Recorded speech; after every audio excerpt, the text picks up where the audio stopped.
Kadri and Grabner had a maintenance day today. Is there any concern they might miss tomorrow, or no? What do you see as the potential of a guy like Jared Cowan? Well, the first thing is like I said to you guys, we're going to get him all checked out. I know he's had some problem with his hips and knees, and then we're going to decide what's best for him to get him going. Obviously got to get his confidence back and get him playing the way he once did, and then we'll see. But the first thing is to get him healthy. So I'm going to talk to Ryan here and talk to him a bit more, and then we'll see whether he's going tomorrow or whether it's going to be in a few days or whatever. So we're going to talk about that and then make that decision on ahead. But I mean, they're both guys with a new opportunity and a new organization, and we need help, so they're going to get an opportunity. It's a positive challenge for you as a head coach to make him better and a contributing member for this organization? Well, obviously it's, all you're going to do is you're going to do your best to help the guy, and, he's got to help himself. And so, but the biggest thing is just health-wise and hip mobility and get that all looked after. That's obviously been a problem for him.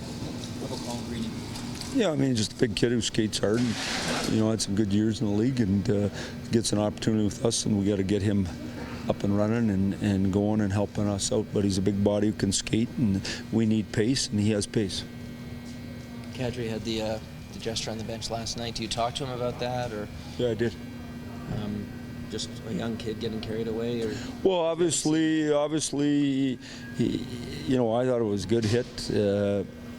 He was upset with the hit and probably got a little carried away for a second, but no harm done here, and you can't do that, but he did, and so that's over with. We move on. So you try to manufacture victories. Do you work off a forecheck and try to be as effective as you were last night against this team tomorrow night? Well, I thought we were very effective last night, but the reality is we made some big mistakes. We didn't get in two lanes off D-zone faceoffs. We got caught on the power play, gave up a shorthanded goal for no reason, and in the end, too many men on the ice penalty on a simple play. We gave up power play goal on. So those are all real things that we can look after, and I thought things we did to hurt ourselves for no reason. So let's play right and we'll be fine.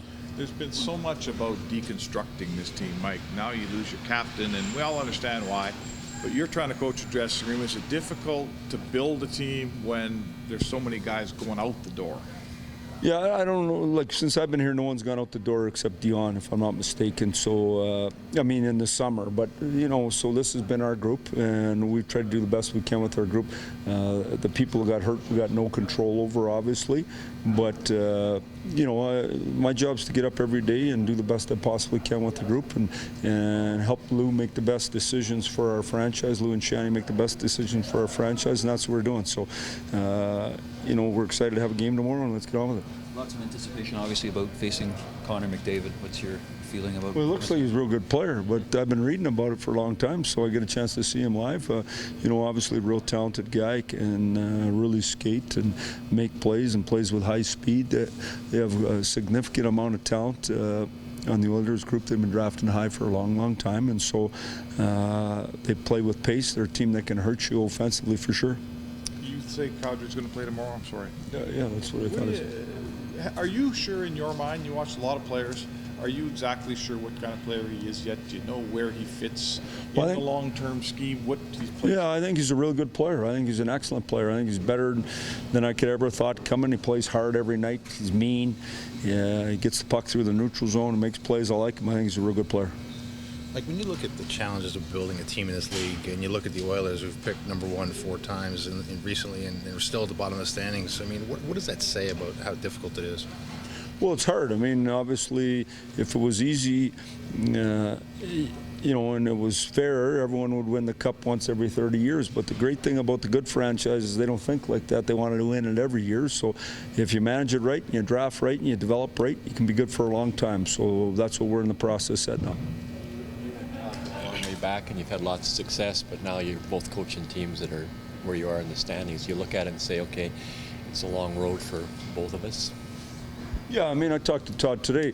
We never talked about that. I said, how are your kids? And he said, good. And he said, how are your kids? And I said, good. How's your wife? And he said, good. And didn't spend a whole lot of time talking about that.